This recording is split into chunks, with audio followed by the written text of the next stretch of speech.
कोई इशू नहीं है। हाँ वो मैं अभी एक आध चीज़ दूंगा ना, फिर मैं आपको टास्क दूंगा। उसमें ये होगा ना कि टास्क में ये होगा कि मैं आपको बोल दूंगा ग्राउंड +1 तक का आप एक्टिविटीज़ डालो, क्योंकि आपकी फील्ड है, आपको पता है कौन कौन सी एक्टिविटीज़ चल रही हैं, आप उसमें इनरोल करोगे तो टाइम सेव हो जाएगा। बिस्मिल्लाह आ जाते हैं वर्किंग के तौर पे। हमने लास्ट क्लास में जो वर्किंग शुरू की थी उसमें हमने एक EPS के हवाले से पढ़ा था, इंटरप्राइज प्रोजेक्ट स्ट्रक्चर के हवाले से। EPS सबसे पहला पैटर्न आ जाता है आपके पास वर्किंग के हवाले से ना, कि भाई आपको कम से कम अपनी फर्म का एक उसका आइडिया हो। फिर दूसरी चीज़ जो आप डिसाइड करते हो वो होता है आपका कैलेंडर, कि आप ये डिसीजन लेते हो। ये तो हमने ओवरव्यू के तौर पे क्योंकि थ्योरी पढ़ी थी तो उसको इंप्लीमेंट करने एक्टिविटीज़ वगैरह इन कर दी थी, लेकिन अभी आप एक्टिविटीज़ इन नहीं करोगे, पहले आप कैलेंडर्स बनाओगे कि भाई मैं अगर एक फर्म खोल रहा हूँ, उसमें देखो सीक्वेंस के हिसाब से अगर आप बात करते हो ना तो 3 चीज़ें कंपलसरी हैं, EPS, OBS, कैलेंडर, ये 3 चीज़ें ऐसी हैं जी। अच्छा तो पहले बता देती हूँ ना वो, वाइफ ऑफ है ना, वैसे उनको बोले फिर नेक्स्ट क्लास में लीजिएगा, इसको दोबारा प्रिंट कर देंगे वाइफ ऑफ। सही है, कोई इशू नहीं, थर्सडे दे देंगे उनको। कभी ऐसा हो ना पहले लिखवा लिया करें, लेडीज़ का खास तौर पे, वो मिसेज हैं क्या है पता नहीं चलता भाई। अच्छा अच्छा जी, आ जाते हैं यहाँ पे।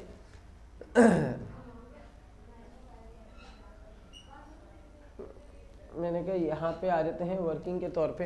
तो सिंपल देखो 3 काम आपके पास चल रहे होते हैं जो आपको पहले बनाना होता है। सबसे पहले तो मैं ये डिसाइड करता हूँ कि मेरा जो प्रोजेक्ट है वो कौन सी कंपनी ले रही है, या उसका प्रोजेक्ट किस सिटी में किस शहर में चल रहा है, पहली चीज़ जो हम EPS में पढ़ लेते।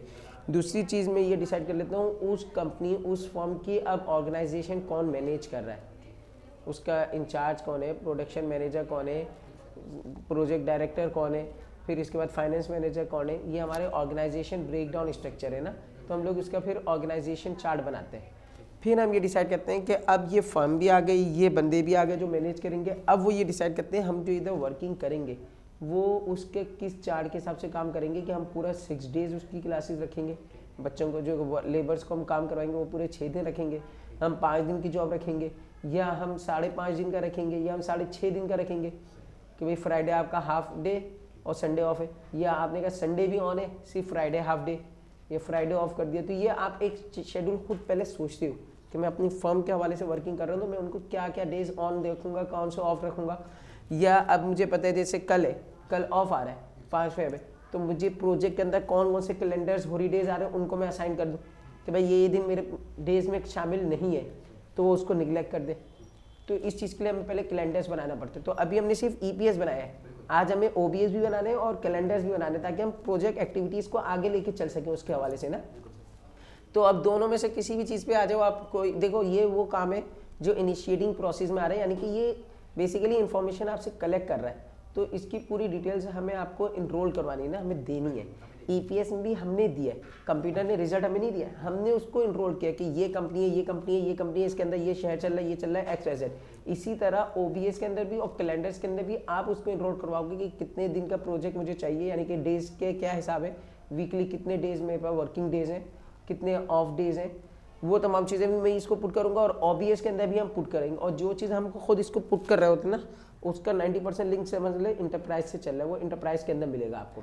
तो ये टैब के अंदर अगर मैं आता ना इंटरप्राइज में, तो इंटरप्राइज के अंदर ये देखें तमाम वही ऑप्शन दिए हुए जो हम इसको दे रहे होते हैं, असाइन कर रहे होते हैं, हम इसको इनिशिएट दे रहे होते हैं रिजल्ट के तौर पे। अब यहाँ पे मैं आता हूँ इंटरप्राइज के अंदर, तो ये ऑप्शन आया हुआ है आपके पास कैलेंडर्स। ऑप्शन क्या आ गया? कैलेंडर्स। आप कैलेंडर्स में आ जाए तो आपको ये कैलेंडर्स ओपन होकर आ जाएगा।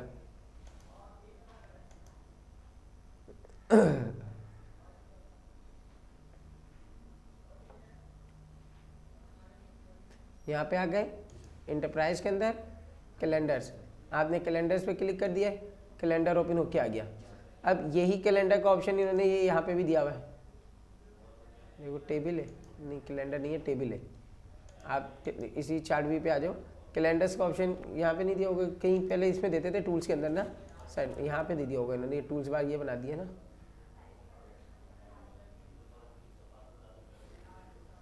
टूल्स बार। खैर चलो छोड़ो, ये इधर साइड में ऑप्शन होते थे, सबसे बेहतर है आप इंटरप्राइज में आ जाओ, कैलेंडर्स को ले लो। अब आपने यहाँ से क्या किया है, कैलेंडर्स में आ गए। अब कैलेंडर्स के अंदर ना 3 तरह के कैलेंडर्स हैं, एक कैलेंडर चल रहा है ग्लोबल के तौर पे, एक चल रहा है रिसोर्स का कैलेंडर। हम लोग रिसोर्सेज कैलेंडर भी कभी कभार बहुत कंडीशन होती है, हम उसके रिसोर्सेज के कैलेंडर बना देते हैं। भाई एक्सीवेटर है तो एक्सीवेटर का कैलेंडर बता दो कि भाई महीने में 2 दिन आएगा, ये एक दफ़ा किस टाइम आया, एक दफ़ा किस टाइम आया, वो हम उसको मेंशन कर देते हैं कि भाई ये कैलेंडर है। लेकिन उसकी ज़रूरत कम ही पड़ती है, मेन कैलेंडर से चल जाता है। एक होता है प्रोजेक्ट, करंट प्रोजेक्ट के ऊपर क्या चल रहा है, एक ग्लोबल और प्रोजेक्ट के तौर पर आप समझ लो ज़्यादातर सेम ही काम चल रहा है ना। ग्लोबल पे स्टैंडर्ड ऐसे बने हुए हैं जो वर्ल्ड वाइज चल रहे हैं हमारे पास। ग्लोबल के अंदर वर्ल्ड वाइज जो कैलेंडर चल रहे हैं उनके अंदर ये Saturday Sunday off, Saturday Sunday का ऑफ सिस्टम चल रहा है, तो वो उन्होंने दिया हुआ है। हम करंट प्रोजेक्ट के ऊपर वर्किंग कर रहे होते हैं कि भाई मेरा ये करंट प्रोजेक्ट है, मैंने कहा इस प्रोजेक्ट के अंदर मैं 5 दिन क्लासेज नहीं दे रहा, 5 दिन का मैं प्रोजेक्ट नहीं कंसिडर कर रहा, मैं 5 दिन की लेबर्स वगैरह को नहीं बुला रहा, मैं बोल रहा हूँ पूरा वीक है, एमरजेंसी है, मुझे जल्दी देना है। मैंने उसको कह दिया पूरे 7 दिन ही आपके होंगे, उनके चार्जेस मैं उसके हिसाब से रख लूँगा। कभी कभार हम ग्लोबल पे चल रहे होते हैं कि भाई हफ्ते में 5 दिन या हफ्ते के अंदर 6 दिन लेबर काम करेगी, 1 दिन ऑफ का है, ऑफ डे आया हुआ है, तो फिर हम लोग ग्लोबल पे ही वर्किंग कर लेते हैं। ये इनके अपनी स्टैंडर्ड्स बने हुए, ये जो बने हुए ना, ये इनके अपने स्टैंडर्ड्स के तौर पे बने हुए। आप ये जो स्टैंडर्ड टाइमिंग्स वगैरह के हवाले से किसी पे भी यहीं पे इसको क्या कर दो, ऐड करवा लो। आप अपनी कंपनी का एक कैलेंडर बना लो। हमने EPS बनाया था भेरिया टाउन का ना, भेरिया टाउन का बनाया था, तो आप यहाँ पे क्या कर दो, एक ऐड करवा लो। और कैलेंडर के अंदर ये पूछेगा कि कौन से कैलेंडर को एज अ टेम्पलेट के तौर पे यूज़ कर रहा है, कि कौन सा स्टाइल ये अडॉप्ट करे। ये टेम्पलेट्स का ऑप्शन पूछता है। मैंने कहा 5 डेज वर्क वीक के हिसाब से ये टेम्पलेट कर ले, या स्टैंडर्ड टाइम के हिसाब से कर ले, किसी भी कर ले, हम तो और एडजस्ट कर लेंगे खुद ही। आप इस पे आके इसको असाइन करवाओ। जैसे असाइन करूँगा एक न्यू कैलेंडर बना हुआ आ जाएगा। मैंने कहा यहाँ पे लिख दो BTech की भेरिया टाउन कराची लिख दिया मैंने, एक मेरा कैलेंडर बना हुआ आ गया। या मैंने इधर सिर्फ भेरिया टाउन लिख दिया, क्योंकि हमने मुख्तलिफ सिटीज़ के अंदर वर्क किया और मेरे ख्याल में ये एक्टिविटीज़ हमने जो इनरोल की थी वो इस्लामाबाद में की थी F10 के अंदर। कंस्ट्रक्शन ऑफ विलास उसमें था ना, कराची के अंदर है। अच्छा, तो ये हमने लिख दिया भेरिया टाउन XYZ। अब ये कंडीशन आपने असाइन की, अब इसको मुझे मॉडिफाई करना है कि ये तो इसने स्टैंडर्ड बना के दे दिया कैलेंडर। अब इसमें कौन कौन से डेज ये वर्किंग डेज रख रहा है, कौन से हाफ डे रख रहा है। मैं चाह रहा हूँ फ्राइडे हाफ डे कर दे और संडे ऑफ कर दे, सैटरडे ऑन कर दे, ताकि डेज मेरा टाइम सेव हो जाए। तो मुझे मॉडिफिकेशन करनी है, तो आप यहाँ से इसको आके क्या कर दो, मॉडिफाई कर दो। मॉडिफाई में कंडीशंस आएंगी। अब देखो इसमें ना 3 कलर होते हैं, दिखते 2 हैं, नज़र 2 आ रहे थे लेकिन होते 3 कलर हैं। एक होता है सायान कलर, ये जो हुआ है ना ब्लू ब्लू टाइप का, डार्क ग्रे जिसको आप समझ लो। ये होता है डार्क ग्रे कलर के आपके पास ये चीज़ें नॉन वर्किंग डे, मेरे पास ऑफ है इस दिन ना, इस कैलेंडर के रूल के हिसाब से सैटरडे और संडे ऑफ है। एक होते हैं स्टैंडर्ड, आम रूटीन में जो चल रहा है वो स्टैंडर्ड है, जिसको हम कहते हैं वर्किंग डे। ये जो लाइट ग्रे कलर है ना, ये पूरे जो हुए हुए ये है वर्किंग डेज। एक होता है एक्सपेक्टेशन है भाई 27 दिसंबर आ गई, ऑफ हो भी सकता है नहीं भी हो सकता, क्यों, कैलेंडर हॉलीडे नहीं है। कैलेंडर हॉलीडे तो फिक्स है ना। अच्छा, ठीक। अब जैसे 27 दिसंबर का मामला क्या है, सिंध दे रहा है पंजाब नहीं दे रहा। अच्छा, ठीक। वो उनका त्यौहार है, वो मना रहे ना, वो लोग नहीं मना रहे, तो एक्सपेक्टेड है। अगर मेरे पास मुझे पता है ना फिक्स है, कोई डाउट में नहीं है ही छुट्टी, तो उसको तो हम नॉन वर्किंग डे में डाल देते हैं, उसको हम डाल देते हैं नॉन वर्किंग डे में, तो वो ऐसा बिलू हो जाएगा। अगर चांस है आखिरी दिन पता चलेगा भाई दे भी रही है कंपनी नहीं दे रही, डामाडोल है ना, क्योंकि कोई स्टैंडर्ड फिक्स हॉलीडे नहीं है, लेकिन एक इवेंट आ रहा है, उसकी वजह से गवर्नमेंट दे भी सकती है नहीं भी दे सकती, तो हम उस चीज़ को किस में रख देते हैं, नॉन एक्सपेक्टेड, वो एक्सपेक्टेड में, कि भाई एक्सपेक्टेड है कि ये चीज़ ऑफ हो जाए, तो वो प्योर वाइट हो जाएगा, वो हो जाएगा वाइट। अच्छा, इसके स्टैंडर्ड भी दिखा रहा होता है। स्टैंडर्ड ऐसे गिरे है, नॉन वर्किंग डे ब्लू है, एक्सेप्शन जो आपके पास चली है वो वाइट। जैसे मिसाल के तो भाई ये चीज़ है, मैंने कहा एक्सपेक्टेड है ये नॉन वर्किंग डे में चले जाए, आपने इसको क्या कर दिया है नॉन वर्किंग डे, ये मेरे पास हो गया। आपने कहा नहीं ये वर्किंग डे नॉर्मल कंडीशन में आ गया, आपने कहा नहीं ये क्या कर दे, इसको नॉन वर्किंग डे में डाल दे, क्या गिर गया ऑफ, ये कंडीशन है वर्किंग डे, छुट्टी थी मैंने बुला लिया वर्किंग डे एक्सपेक्ट। आपने कहा नहीं मैं इसको एडिट ऐसे नहीं कर रहा, मैं चाह रहा हूँ मेरे पास सैटरडे पूरा वीक जो है ना बच्चे आए, पूरा वीक स्टैंडर्ड में आ जाए। मैं एक एक करके करूँगा ना तो बहुत टाइम लगेगा। ये आया हुआ इसके पास टाइम पीरियड्स, कौन सा ड्यूरेशन है, ये कह रहा है आपके पास टाइम पीरियड आवर्स के हिसाब से क्या चल रहा है, 8 आवर्स पर डे। दिन में 8 घंटे की ड्यूटी है, तो इसने वो आवर्स निकाल लिए पर वीक, 5 दिन के हिसाब से 8 पंजे 40, फिर पर मंथ पर ईयर के हिसाब से इतने आवर्स तक का एक लेबर सालाना कर रहा है। हमारा ये भी काम नहीं है, हमें अपना work place, work sheet, work week बताना है कि पर डे 8 घंटे तो है, फ्राइडे 4 घंटे, फ्राइडे 8 घंटे नहीं है।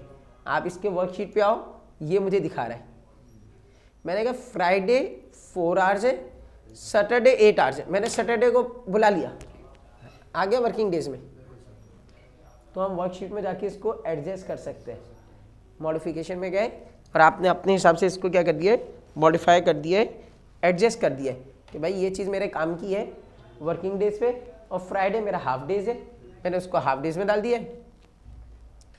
अब ये मेरी एक वर्कशीट बनी हुई आ गई,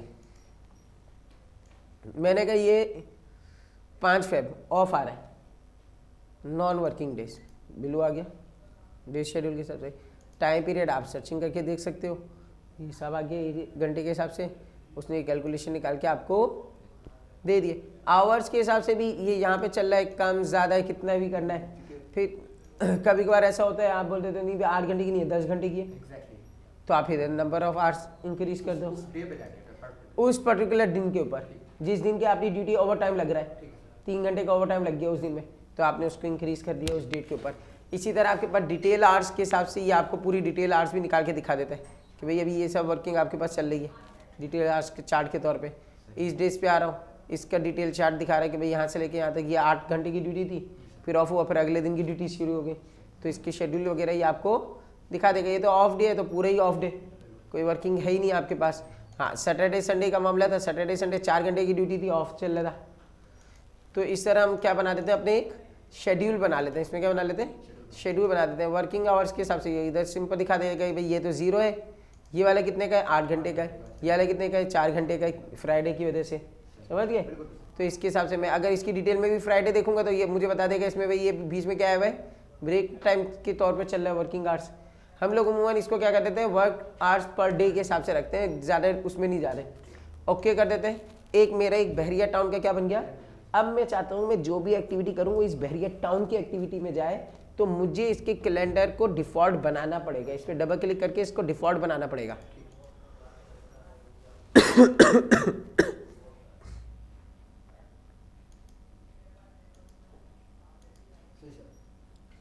इसके बाद आप इसको वर्किंग के तौर पे जब जिस तरह इसको आप यूटिलाइज कर लेते हो, यूटिलाइज करने के बाद आप इसको ओके कर देना और क्लोज कर देना, तो ये आपके पास क्या बन गया, डिफ़ॉल्ट कैलेंडर बन गया। अब मैं जो एक्टिविटी असाइन करूँगा ना वो इसके ऊपर आएगी। अभी जो हुई हुई थी वो इस पर नहीं है, पुरानी वाली इस पर नहीं है। हाँ, मैं इनको भी चेंज कर सकता हूँ, जैसे लेयर्स के अंदर ना पहले आप सेलेक्ट करके काम कर लो, या पहले बाद में वर्किंग करने के बाद भी आप उसको ड्रॉप कर सकते थे। मैं इधर अपनी एक्टिविटीज़ को सेलेक्ट करके भी इधर से कैलेंडर में डाल सकता हूँ कि भाई ये चीज़ इस बहरिया टाउन के कैलेंडर में चले जाए, तो उसमें ट्रांसफर हो जाएगी। लेकिन ये कंडीशन प्रॉपर सीक्वेंस वाला काम नहीं है। प्रॉपर सीक्वेंस में क्यों नहीं है, क्योंकि अभी तो मेरे पास चलो सिर्फ 6 एक्टिविटी है, 500 एक्टिविटीज़ होती, फिर क्या करता मैं, आप शिफ्ट दबा के मैंने इनको सबको सेलेक्ट किया, कैलेंडर खोलूंगा, कैलेंडर फ्रीज हो जाएगा। अब मैं शिफ्ट दबा के कर भी लेता हूँ अपने टाइम सेव करने के लिए, तब भी कोई फ़ायदा नहीं है। तो हम लोग क्या करते हैं, पहले कैलेंडर्स बना के उसको असाइन कर लेते हैं डिफ़ॉल्ट के तौर पे। तो अब मैं जितनी भी एक्टिविटीज़ ऐड कर रहा हूँ ना वो ऑटोमेटिकली उसी में ही जा रही होंगी। अच्छा जी, ये आपके पास आ गया कैलेंडर का मामला। कोई इशू इसमें, छोटे से टॉपिक था, कोई इतना ज़्यादा लार्ज टॉपिक नहीं था, कैलेंडर के वाले से बहुत ईजी टॉपिक था। अब हम आ जाते हैं अपने OBS के अंदर, ऑर्गेनाइजेशन ब्रेकडाउन स्ट्रक्चर के अंदर। क्योंकि जब OBS वगैरह बन जाता है तो हम अपने पास एक रिस्पॉन्सिबल मैनेजर भी बना सकते हैं किसी को। क्योंकि हम अभी लेते हुए चल रहे हैं अपनी इस जर्नल व्यू चार्ट को, इन्फॉर्मेशन को, जिसके अंदर हमारी ये पूरी डिटेल्स चल रही है ना, उनको लेते हुए चल रहे हैं। तो कैलेंडर्स भी हमारे रेडी हो गए।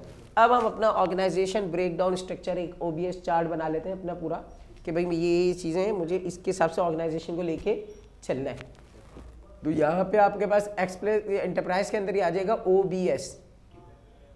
आप यहाँ से आ जाओ OBS के अंदर, ऑर्गेनाइजेशन ब्रेकडाउन स्ट्रक्चर। मैंने इस पर क्लिक कर दिया है तो मेरे पास ये क्या आ गया, एक OBS बना हुआ आ गया। बाय डिफ़ॉल्ट अपना एक पैटर्न दे देगा। आपने क्या इस जगह पे मेरे पास जो एंटरप्राइज सिस्टम आया हुआ था, क्योंकि एंटरप्राइज हमारा बेसिक चेंज पैटर्न होता है, मैंने इसको कह दिया OBS के अंदर मेरे पास ये चल रहा है बहरिया टाउन। मतलब सर हमें वो मेंशन करना उसका नहीं खुद से। बहरिया टाउन कराची भी हटा दो, ये मेरे पास है बेसिकली मेन फॉर्म में है। आपने कहा ऐड कर दो। अब इस बहरिया टाउन की पूरी डिटेल्स बनी बनाई इसने अपने वाले जो स्टैंडर्ड्स, क्योंकि गोरों के जो अपने बनाए हुए उसके हिसाब से उसने इसको कन्वर्ट करके दे दिया। मैंने कहा यहाँ से इन सबको क्या कर दो, डिलीट कर दो। ओके, सब डिलीट हो देंगे। यहाँ साहब इसको डिलीट कर दो, सब डिलीट हो गए। डिलीट, सब डिलीट हो गए। बहरिया टाउन के अंदर वर्किंग OBS के अंदर कौन कौन चल रहा है, मैंने कहा मेरे पास आ गया एक, सबसे पहले डायरेक्टर, एक डायरेक्टर है इसका। फिर कौन आ गया, आपने कहा एक आ गया फाइनेंस मैनेजर, फाइनेंस मैनेजर आ गया। एक का आ गया आपके पास, आपने कहा प्रोजेक्ट मैनेजर,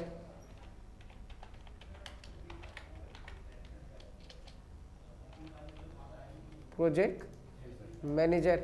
एक कौन आ गया मेरे पास, मार्केटिंग मैनेजर। मैंने कहा ये मेरे पास आए हुए। ये जो क्रीम है ना, ये क्रीम है हाई क्लास क्रीम, ऊपर की क्रीम। अब इसके अंदर ना हम लोग OBS के अंदर बहुत ज़्यादा डेप्थ में नहीं जाते, हम लोग हाई क्लास क्रीम ही बनाते हैं।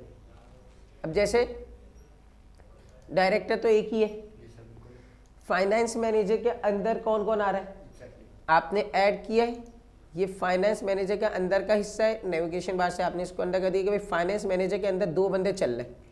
कौन चल रहा है, आपने कहा एक आ गया मेरे पास HR डिपार्ट वाला, HR मैनेजर, मैंने फाइनेंस वाले की कस्टडी में दे दिया है। एक अकाउंट मैनेजर, एक और ऐड किया आपने, मैंने कहा अकाउंट मैनेजर। इनके अंदर जो लेबर वेबर काम कर रही है वो इसमें नहीं आएगी, सिर्फ ऊपर की क्रीम। HR मैनेजर भी फाइनेंस मैनेजर के हिसाब किताब के अंदर है और अकाउंट मैनेजर भी इसकी कस्टडी के अंदर है। फिर आप प्रोजेक्ट मैनेजर पे आ गए। प्रोजेक्ट मैनेजर के अंदर कौन कौन चल रहा है, मैंने कहा इधर मैंने इसको दे दिया है कंस्ट्रक्शन,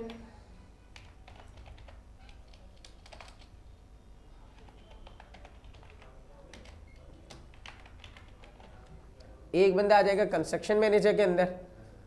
अच्छा जी, एक मेरे पास आ जाएगा रिसोर्स मैनेजर, रिसोर्सिस मैनेजर आ गया।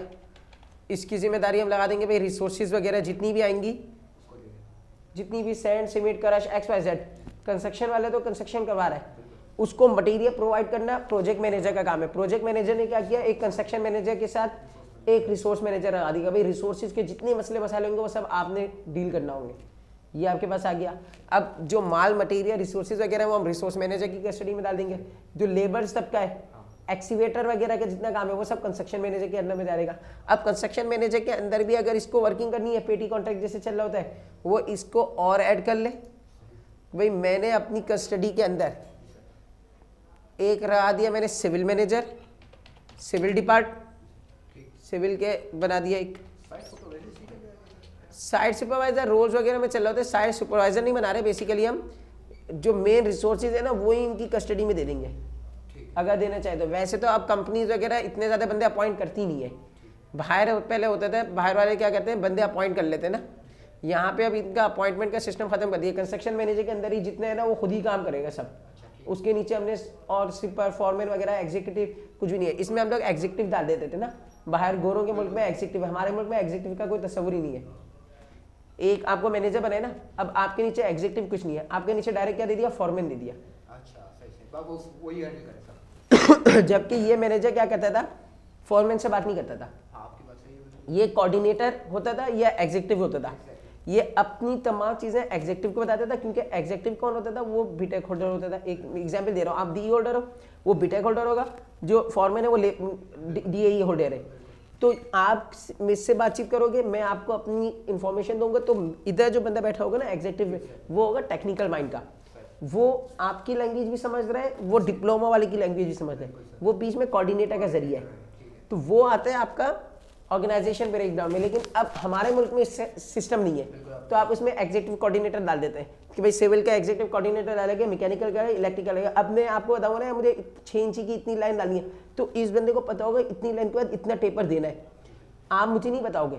ये एग्जीक्यूटिव कोऑर्डिनेटर की स्किल्स है, वो लेबर से उस तरह काम ले रहा होगा, वो फॉरमैन को बोलेगा कि मुझे इतना टेपर चाहिए, मैं चेक करूंगा, तो वो बीच में एक डिपार्ट आ जाता है। लेकिन अब हमारे पास क्या है, आप हो, आपके अंडर में सब चीज़ें, आप सुपरवाइजर को खुद ही समझाओ जाके। तो खैर अभी जिस तरह चल रहा है माहौल, हम लोग उसी हिसाब से कर लेते हैं। ये आपने कर दिया, क्लोज कर दिया, बना के क्या कर दिया, अब इसको भी असाइन करवाना है। एक्टिविटी ए, रिस्पॉन्सिबल मैनेजर कौन है, बैरियर टाउन है, बैरियर टाउन नहीं है मेरा, सर ये तो वो हो जाएगा ना हमारा ईपीएस हो जाएगा। ईपीएस के अंदर आ जाएगा। मैनेजर कौन है? अब रिसोर्स मेरी कौन है, प्राइमरी रिसोर्सेज कौन चल रही है इसके अंदर। अब रिसोर्सेज तो हमने बनाई नहीं, क्योंकि वो तो मामला लेबर वगैरह डिवीजन पे आ जाएगा। इधर जो मैनेजर का होता है ना, ये चीज़ मैं अब चेंज नहीं कर सकता, ये जब तक, क्योंकि ये चीज़ पूछता है पहले। अब इधर मैं आ रहा हूँ ना, मैं न्यू एक्टिविटी असाइन कर रहा हूँ, न्यू एक्टिविटी के अंदर, तो यहाँ पे आप देखना सेकेंड ऑप्शन हमारे पास चल रहा होता है। जब मैं कोई एक्टिविटी का नाम दे देता हूँ ना, किसी भी किस्म की एक्टिविटी का नाम दे देता हूँ, तो उस एक्टिविटी के अंदर मुझे इसको देना पड़ता है। अस्सलाम वालेकुम, वालेकुम अस्सलाम।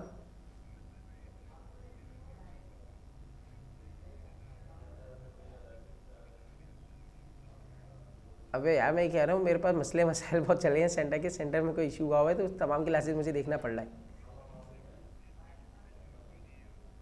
अबे अल्लाह के बंदे, टाइम मैनेज का भी तो, मैंने तभी तो कहा आप जाके विजिट करके आ जाओ, या तो क्या क्या जुमरात को तारीख क्या पड़ रही है, 6 तारीख है जुमरात को। चलो मैं एक काम करता हूँ, जुमरात को मैं क्या मैं कह रहा हूँ जुमरात को मैं एक काम करता हूँ, जुमरात को मैं कोशिश करता हूँ 6 बजे मैं डायरेक्ट साइड एरिया पहुँच जाऊँ। नहीं 6 बजे कह रहा हूँ, सुबह 11 बजे, सुबह 11 बजे 6 तारीख को, यानी कि हाँ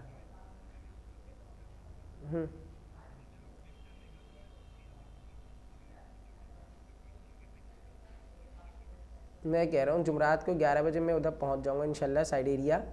जीसीडी कॉलेज देखा है आपने, जीसीडी कॉलेज है ना साइड एरिया पे, क्योंकि वहीं से निकलेंगे, मैं उसके गेट पे आपको मिल जाऊँगा सुबह 11 बजे, ठीक है इंशाल्लाह। ओ या आप सीमेंट स्टोरिंग की बोलोगे, मैं सीमेंट स्टोरिंग पे पहुँच जाऊँगा, सीमेंट स्टोरिंग के आ जाऊँगा सुबह 11 बजे इंशाल्लाह, ठीक है। ओके ओके ओके, वेलकम, अल्लाह हाफ़िज़। अबे यार वो जाना इतना दूर है, वो सुबह 11 बजे जाऊँ ना, मुझे पता है तुम्हारी क्लास डिले हो जाएगी, या तो तुम्हारी क्लास मुझे ज़ोहर के बाद रखना पड़ेगी परसों जुमरात वाले दिन। चलो देखते हैं जुमरात वाले दिन जो है ना क्लास आप रख लो ज़ोहर की नमाज़ के बाद। मैं क्योंकि साइड एरिया जाना है मुझे एक काम से ना, यूनिवर्सिटी के पंगे पंगाए हैं तो कुछ, अब वो जाके नहीं, कल की वैसे ही ऑफ आ रही है यार, बुध की ऑफ आ रही है ना, जुमरात को ज़ोहर के बाद रख लेंगे इंशाल्लाह। हाँ 1:30 बजे नमाज के बाद रख लेंगे इंशाल्लाह। अच्छा जी, यहाँ पे देखो मैं एक्टिविटी देता हूँ ना कोई भी, जब नेक्स्ट करता हूँ तो ये पूछता है WBS वगैरह, इसके अंदर ना कहीं पे भी आपसे मैनेजर का कोई ऑप्शन नहीं पूछ रहा है एक्टिविटीज़ के अंदर। क्यों? क्योंकि हमने अपनी एक एक्टिविटीज़ बनाने से पहले EPS को ओपन कर दिया। अब EPS के अंदर मुझे बताना था कि EPS में कौन बंदा मैनेजर है, वो काम हमने इसमें किया नहीं। अब आप यहाँ पे आओ, इसको क्लोज करो, अब बताता हूँ वो किस तरह करेंगे। अब क्योंकि जब तक हमारा OBS नहीं बना था, कैलेंडर नहीं बना था, अब बन गया ना, अब हम लोग इसको ओपन ही उसी तरह से करेंगे। फाइल में आ गए, न्यू, कौन सी वर्किंग चल रही है, जो इसकी अपनी बनी हुई है ना उसको तो छोड़ दो। आप यहाँ पे आए, ये आपके पास EPS बना हुआ आ गया। मैंने कहा ये आ जाओ कराची के अंदर अली ब्लॉक या जू पे आ जाओ, आपने कहा जू है। नेक्स्ट, अब ये पूछेगा प्रोजेक्ट का नेम वगैरह ना, मैंने कहा इधर लिख दो कंस्ट्रक्शन, सिर्फ कंस्ट्रक्शन। अब मैं जो है ना फिनिश नहीं करूंगा, उस टाइम मैंने फिनिश कर दिया था ना, अब मैं फिनिश नहीं करूंगा, अब मैं नेक्स्ट करूंगा। जैसे ही नेक्स्ट करूंगा ना तो ये पूछेगा कि प्रोजेक्ट स्टार्ट किस तारीख को हो रहा है, प्रोजेक्ट साइन, आपने कहा नेक्स्ट, इसी पे जाने दो। अब ये पूछेगा रिस्पॉन्सिबल मैनेजर कौन है, ये यहाँ पे पूछेगा रिस्पॉन्सिबल मैनेजर।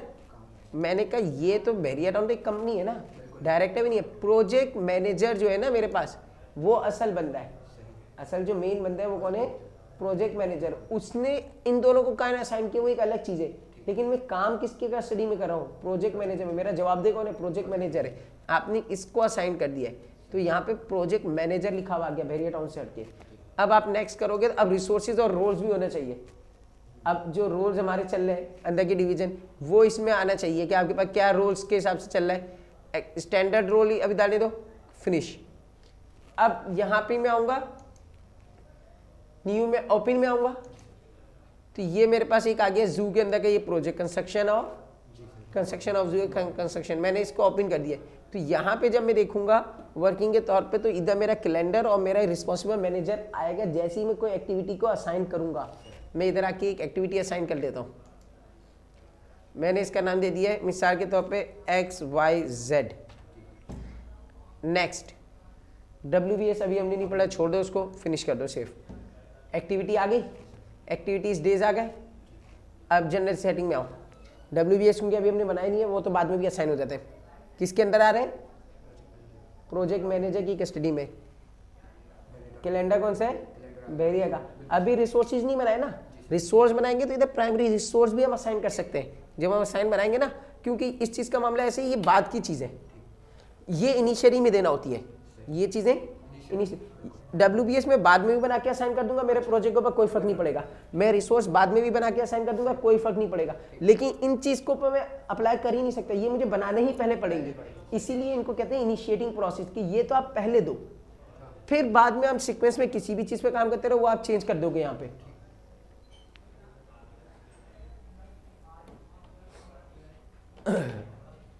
ठीक है सर, समझ आया क्या। और रिसोर्सेज, बिल्कुल सर। ये रिसोर्सेज कह रहा हूँ, यानी कि OBS, हाँ जी बिल्कुल। ये OBS हो गया, कैलेंडर्स हो गए। कैलेंडर हो गया। अब आप एक्टिविटीज़ डालोगे।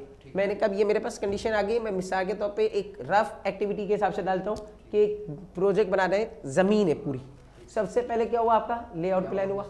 आपने कहा मेरे पास कंस्ट्रक्शन में आ गया लेआउट, लेआउट की एक्टिविटी आ गई। डेज वेज अभी छोड़ दो, अभी पहले सिर्फ एक्टिविटीज़ के नेम डाल दें कि कौन सी सीक्वेंस से क्या काम हो रहा है। लेआउट हो गया, लेआउट के बाद क्या हो गया, सर हमारा मार्किंग और बेंचमार्क है, बेंचमार्क हो गया एक्सीवेटर के लिए, एक्टिवेशन के लिए, ठीक है। बेंचमार्क हो गया। उसके बाद हमारा बेंचमार्क आ गया। एक्टिवेशन हो जाएगी बेंचमार्क, फिर आपने नेक्स्ट किया है। बेंचमार्क के बाद मेरे पास क्या आ गया, एक्सीवेशन आ गई। एक्सीवेशन, एक्सीवेशन हो गई आपके पास। एक्सीवेशन होने के बाद फिर क्या हो गया आपके पास, उसके बाद सर हम जो हमारी आ चीज़ गया है, भाई। उनको हम वो करते हैं, ड्रेसिंग करेंगे, जो आड़े तिरछे होते हैं कोई शेप में जाए। खुदाई होने के बाद आप जो है उसको लेवल करोगे ना, लेवलिंग। लेकिन तो नहीं कर सकते, उससे पहले हाँ। जैसे टेपर हुए में हल्के से, तो उसको हम थोड़ा सा करते हैं set। कटिंग एंड फिलिंग वगैरह करोगे, उसको हम setting। ड्रेसिंग एक तरह से- ड्रेसिंग कहते हाँ, हैं। तो वो एक्सीवेटर के अंदर ही ड्रेसिंग हो रही होती है, खुदाई के अंदर ही बराबर कर देते हैं, कहीं पे गड्ढा ज़्यादा हो गया, कहीं पे कम हो गया, हाँ। लगा के उसको इक्वली कर लेते हैं ना, उसके साथ कर लेते वो एक्सीवेटर की ड्रेसिंग होती है। हैं। ठीक है, उसको फिर इसमें या ड्रेसिंग लिख देते हैं, चलो ड्रेसिंग। आपने कहा मेरी ये ड्रेसिंग हो गई ना, अच्छा। फिर इसके बाद क्या हो गया आपके पास, उसके बाद सर हम उसको जो ब्रांचेस हैं उनको फिर लेवल करते हैं, वो लेवलिंग चल रही होती है, कंप्रेशन करेंगे उसको, लेवलिंग और कंप्रेशन कंप्रेशन, ये है ना, compaction sir, compaction. Compaction, PEC, compaction. Compaction कर दोगे आप, यानी कि उसको लेवल कर दोगे, कंप्रेस कर दोगे, और गुड़मट वगैरह मार के जो कर लेते हैं वो आप कर दोगे। अच्छा जी, अब यहाँ पे आपके पास आ गया नेक्स्ट एक्टिविटी। अब सर अब वो जो हमारा 6 इंच सोलिंग होती है, अर्थ सोइलिंग आएगी। इस अर्थ फिलिंग तो आपकी होगी कॉम्पैक्शन के अंदर, उसके अंदर स्टोन सोइलिंग आ जाएगी आपके पास। Stone soiling. स्टोन सॉइल आएंगी, रोड़ी जिसे कहते हैं, स्टोन सॉइलिंग आ गई आपके पास। इसके बाद फिर आप उस- हीट स्टार्ट, उसके बाद आपके पास आ जाएगा स्टील, नहीं सर स्टोन सॉलिंग के बाद लीन वर्क होता है ना, कच्चा वर्क। सीसी बेड हम करेंगे। हाँ, लीन वर्क में डाल दो। लीन वर्क हो गया मेरा, कच्चा काम हो गया। अच्छा, अब इसकी जो 2 दिन की तराई होती है, जो पानी डालते हैं, वो उसमें ऐड करें नहीं? हाँ, एक्टिविटीज़ में डालना पड़ेंगे ना। हाँ, ठीक है। कितने दिन की क्यूरिंग होगी, वो 2 days। क्यूरिंग कर रही होती है। क्यूरिंग क्यूरिंग हो गई। अब उस पे हम अपना लेआउट ऑफ फाउंडेशन लेआउट। रंगत करते हैं ना। फाउंडेशन लेआउट होता है basically, footing layout. Footing layout आएगा, फुटिंग लेआउट आएगा। उसके ऊपर स्टील फिक्सिंग होगी। स्टील, अच्छा अब देखो, स्टील फिक्सिंग हो रही है ना, स्टील कटिंग भी हो रही है उससे पहले। स्टील कटिंग भी हो रही है, फिर स्टील फिक्सिंग होगी, ऐसे ही है। तो हम लोग यहाँ पे स्टील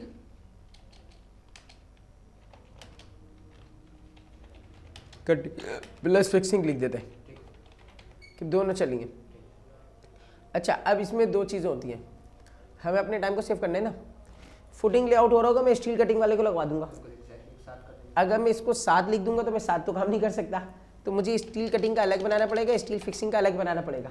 कि स्टील कटिंग की प्रोसेस पहले शुरू हो गया और स्टील फिक्सिंग का मामला बाद में आया। हमें इसका भी ख्याल करना है कि हमें हाँ, एक्टिविटीज़ कौन सी सीक्वेंस से चल रही होंगी। फिक्सिंग, स्टील फिक्सिंग हो गई आपके पास, अगेन आपने ऐड कर दिया, स्टील फिक्सिंग हो गई। अब स्टील फिक्सिंग होने के बाद कंक्रीट पोरिंग होगी, फॉर्म वर्क, शटरिंग वाला। अगर वो हम वैसे पत्थर वगैरह से नहीं पाते, फॉर्म वर्क लग जाएगा, वुडन बेसिकली। कंसल्टेंट को बुलाना तो सही है, तो कंसल्टेंट का विजिट तो कोई है। उनका कोई काम का नहीं है, लेकिन ये आप अपने प्रोसेस के लिए बना के रखते हो पूरा। अच्छा जी, फॉर्म वर्क आ गया। फॉर्म वर्क के अंदर अब जायजा थे, क्योंकि ये तो इसका मामला था ना, नीचे प्लिंथ के ऊपर। अभी तक हम लोग जो काम कर रहे हैं वो तो अभी सब स्ट्रक्चर के ऊपर ही काम कर रहे हैं, तमाम एक्टिविटीज़ के ऊपर, प्लिंथ तक के लेवल तक हम पहुँच रहे हैं। फिर कॉलम्स की जो स्टील आएगी वो हमारे पास सब स्ट्रक्चर पे चली जाएगी। अभी आपने कहा फॉर्म वर्क के अंदर मेरे पास ये फॉर्म वर्क हो गया। फॉर्म वर्क होने के बाद अब मेरा सब स्ट्रक्चर खत्म हो गया। ऊपर की जो वो आएगी प्लिंथ बीम का हिस्सा आएगा। अभी तो सर वो नहीं किया हमने, कंक्रीटिंग अर्थ फिलिंग होगी, उसके बाद फिर अर्थ फिलिंग कंपैक्शन होती है, फिर उसके बाद फिर पूरी बना ले एक एक्टिविटी, क्योंकि हमारी तो मैकेनिकल फील्ड है ना, ये प्रोसेस आपके पास रहेगा। मैं इस फाइल को सेव करके भी आपको दे दूंगा, इसी पे वर्किंग करने के लिए आसानी रहेगी। सर इसमें अभी ऐड कर दीजिए कंक्रीटिंग। वो फॉर्म वर्क के ऊपर आएगा। जी जी, फॉर्म वर्क के ऊपर कंक्रीटिंग आएगी ना। जी जी सर, फॉर्म वर्क हो गया, ये अब वो कंक्रीटिंग आएगी। कंक्रीटिंग, जी सर, कंक्रीट हो गया आपके पास।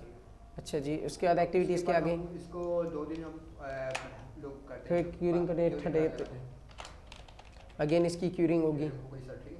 इसके बाद अब हम इसको बैक फिल करेंगे, जो हमारे खड्डे हैं, अगर आइसोलेटेड फुटेंगे ना जैसे, हम उसको बैक फिल कर देते हैं। बैकफिल, बैकफिलिंग, बैक फिलिंग हो गई। बैकफिलिंग हो जाएगी। अच्छा जी, ये जो क्यूरिंग हुई है ये हुई है क्यूरिंग ऑफ कंक्रीट। जी सर, क्योंकि मसला ये है कि कंक्रीट क्यूरिंग आप ऊपर भी लिख चुके हो, तो उसको भी आपको वर्किंग में रखना पड़ता है। Curing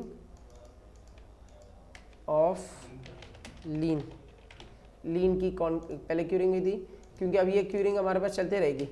curing of concrete, CONCRET, concrete. अच्छा जी, बैकफिलिंग हो गई। बैकफिल होने के बाद इसको हम लेवलिंग करते हैं कॉम्पैक्टिंग होगी, फिर दोबारा से कॉम्पैक्टिंग, एंड हाँ कॉम्पैक्ट हो गया। ये गुरमट वगैरह से जो आप प्रेस करोगे बिल्कुल सही। कॉम्पैक्ट हो जाएगा। ये कॉम्पैक्ट होने के बाद अब हम यहाँ लेआउट ऑफ प्लेट बीम कर देंगे अपना।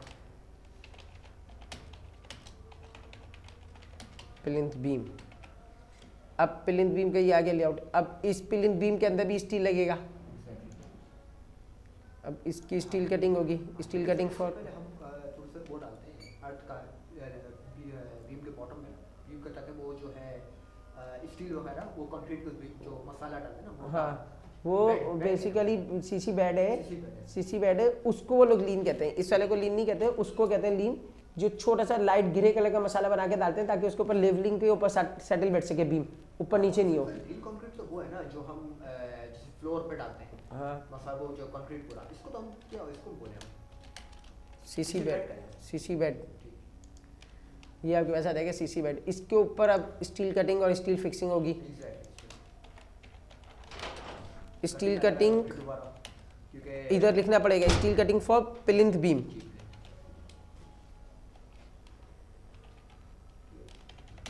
प्लिंथ बीम, ये इंडिविजुअल एक एक लिखते हैं ना तो बंदे को पूरी सीक्वेंस का आइडिया हो जाता है कि भाई किस चीज़ की वर्किंग हुई है।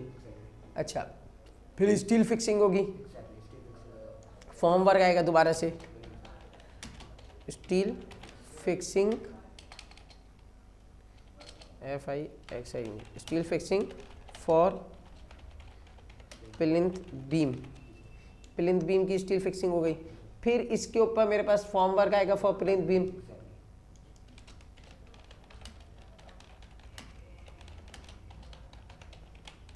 Plinth beam.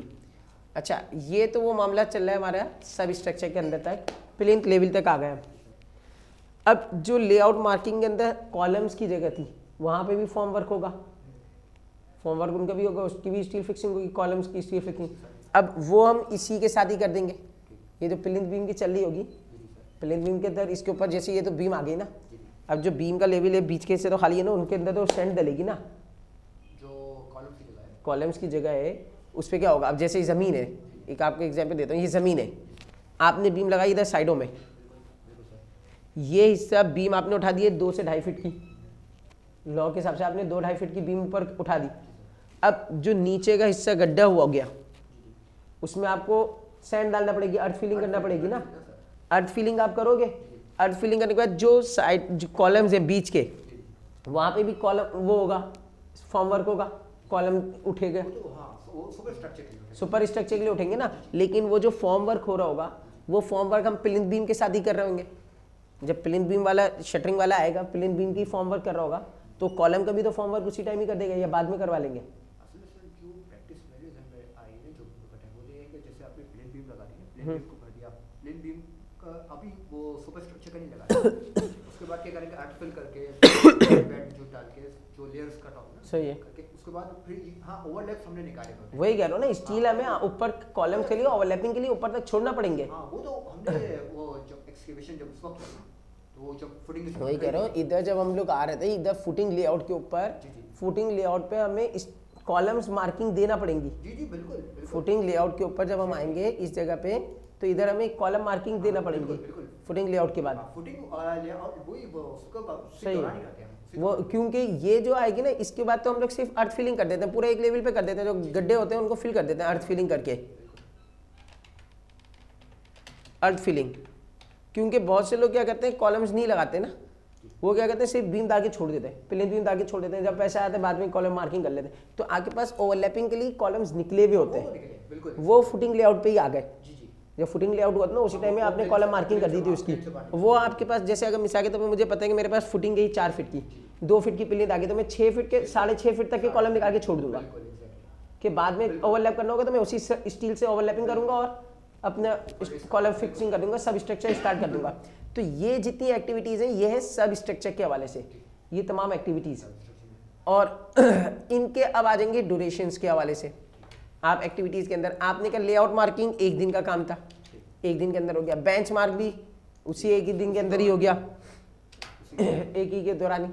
अच्छा जी, एक्सीवेशन, एक्सीवेशन भी अब हमारे पास 1 दिन में ही बस एक्सीवेटर आता है, कर देते हैं छोटे से प्लॉट पे, ड्रेसिंग भी उसी टाइम ही हो जाती है, 1 घंटे का काम है ये। तो छोटे छोटे सी एक्टिविटीज़ हैं इसकी ना। कॉम्पैक्टिंग भी हो गया, स्टोन सॉइलिंग भी हो गई, लीन वर्क भी हो गया, कच्चा जो होता है। क्यूरिंग में अब आपको टाइम लगेगा लीन वर्क की, ये आपने कम से कम 2 दिन दे दिया आपने। अब यहाँ पे आएगा फुटिंग लेआउट, फुटिंग लेआउट वगैरह में आपके पास वर्किंग क्या हुई, ये मेरे पास कम से कम 3 दिन लग गए, क्योंकि जितने भी कॉलम्स है सबके ऊपर मैंने क्या किया है फॉर्म वर्क करके ऊपर निकाल दिया। स्टील कटिंग हुई 1 ही दिन के अंदर, स्टील फिक्सिंग करने में 2 दिन लग गए जितने भी कॉलम्स से। फॉर्म वर्क अब जो हुआ है वो हुआ है कंक्रीट के लिए, फुटिंग जो की थी ना उसके लिए फॉर्म वर्क हुआ। तो ये मेरे पास क्योंकि अच्छा अब फॉर्म वर्क करने के बाद कंक्रीट उसमें पिलिंग पोरिंग करूंगा तो फॉर्म वर्क जो खुलेगा वो कम से कम 1 हफ्ते के बाद खुलेगा या 4 दिन के बाद खुलेगा? हाँ, तकरीबन सही। 4 हफ्ते या 1 हफ्ते का टाइम होगा सीजन के हिसाब से। 5 दिन तो लगते ही है ना, इन्वायरमेंट को देखते हुए चल रहे होते हैं। तो यहाँ पे फॉर्म वर्क तो आपके पास 1 दिन में हो गया, कंक्रीट पोरिंग भी 1 दिन में हो गई, मशीन मिक्सर बना रही थी वो हो गया। जो क्यूरिंग हुई ना इसकी, क्यूरिंग ऑफ कंक्रीट, ये आपके पास आ गया 1 हफ्ते का टाइम पीरियड कि भाई वो फॉर्म वर्क खुलेगा और मैं उस पर तराई करूँगा। लकड़ी खुल गई, अब मैं तराई 2 दिन और कर रहा हूँ। 5 दिन में अगर लकड़ियाँ खुल गई तो 2 दिन में और तराई करूँगा तो 1 हफ्ता लग जाएगा मेरे पास क्यूरिंग होने में।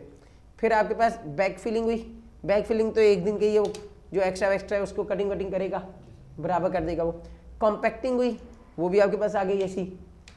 लेआउट ऑफ प्लिंथ बीम, ये भी नेक्स्ट डे होगा, अब ये उस दिन का नहीं होगा, ये अलग दिन का काम आ गया।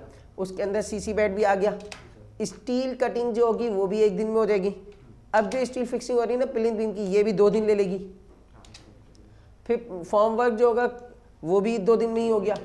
अर्थ फिलिंग जो हुई उसमें ज़्यादा लगेगा, क्यों? इसका जो फॉर्म वर्क होगा वो भी तो खुलेगा भी प्लिंथ बीम का। यहाँ पे आप आओ, ये जो आया हुआ ना अर्थ फिलिंग, ये तो आपने कर दिया, चलो कोई इशू नहीं है। अर्थ फिलिंग तो आपकी हो गई, अर्थ फिलिंग होने में आपको 2 दिन लग गए। एक और आएगा मामला, अब जो मेरे पास मामला आ रहा है वो इसका आ रहा है कंक्रीट। ये जो आपके पास प्लिंथ बीम थी, आपने बीम बांधी है ना, अब इसके अंदर भी तो पोरिंग होगी, कंक्रीट पोरिंग। पोरिंग तो पहले होनी है क्योंकि अर्थ फिलिंग से पहले होगी वो। तो यहाँ पे मैंने इधर लिख दिया है अर्थ फिलिंग, मैंने इधर क्या नाम लिख दिया, अर्थ फिलिंग। ये मेरी अर्थ फिलिंग है, ये आगे कंक्रीट पोरिंग।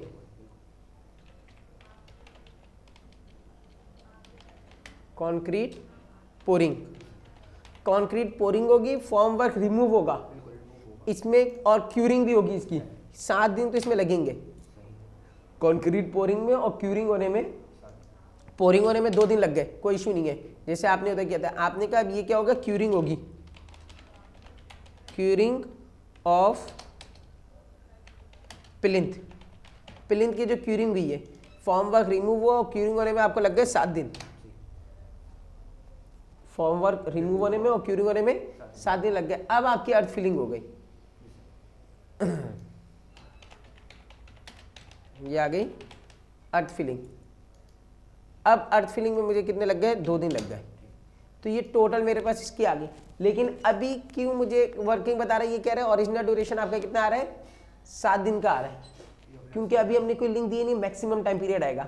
अब देखे इस वाली एक्टिविटी को, तो इसको फाइल को सेव कर लो, आप एक्सपोर्ट कर लो।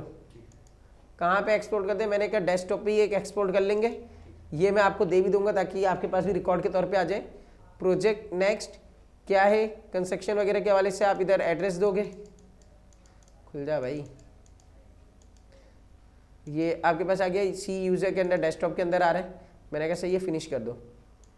इसने उसी को क्या कर दिया, रिप्लेस कर दिया पुराने वाले को, क्योंकि वो हमारे किसी काम का नहीं था। अच्छा, अब हमें जब इसका लिंक बनाना होगा, प्रेडिसर और सक्सीसर, ये जितनी एक्टिविटी है सब एक साथ शुरू हुई, एक साथ शुरू होंगी, एक साथ ही खत्म हो जाएंगी। एक ही दिन की है ना एक्टिविटी है, तो इसमें आवर्स का तो सिस्टम है नहीं। तो आप खुद उसको डिसाइड ले रहे होते कि भाई लेआउट शुरू हुआ, लेआउट के साथ ही बेंचमार्क शुरू हो गया, एक्सीवेटिंग शुरू हो गई, सब एक साथ ही काम चल रहा है। और ये पूरी एक्टिविटी यहाँ तक मेरी पूरी एक ही दिन के अंदर लेआउट, फुटिंग मार्किंग में अगले दिन कर रहा हूँ। जब मेरा पूरा काम हो जाएगा मैं फुटिंग मार्किंग करूंगा, उसके बाद फिर मैं फॉर्म वर्क कर दूंगा फुटिंग मार्किंग का, वो मेरा एक्स्ट्रा दिन में आएगा। तो ये तमाम चीज़ें एक दिन के अंदर आ जाएंगी। तो मुझे ओरिजिनल ड्यूरेशन पता चलेगा कि सब स्ट्रक्चर में टाइम कितना लगा। ओरिजिनल ड्यूरेशन के हवाले से जब मैं इसका लिंक बनाऊंगा कि भाई किस चीज़ का किसके साथ क्या लिंक चल रहा है, तो यहाँ पे इसको स्टॉप करते हैं, चलते हैं नमाज पढ़ के आते हैं। कितना टाइम कितना हो गया, हैवी हो जाएगी काफ़ी, 45 मिनट की हो गई है। इस वाली फाइल को मैंने सेव कर दिया। अच्छा, अब जो कल तो ऑफ है, परसों जो क्लास होगी ना, परसों ज़ोहर की नमाज के बाद रखेंगे इंशाल्लाह, ताकि मैं भी अपने काम निपटाते हुए आ जाऊँ।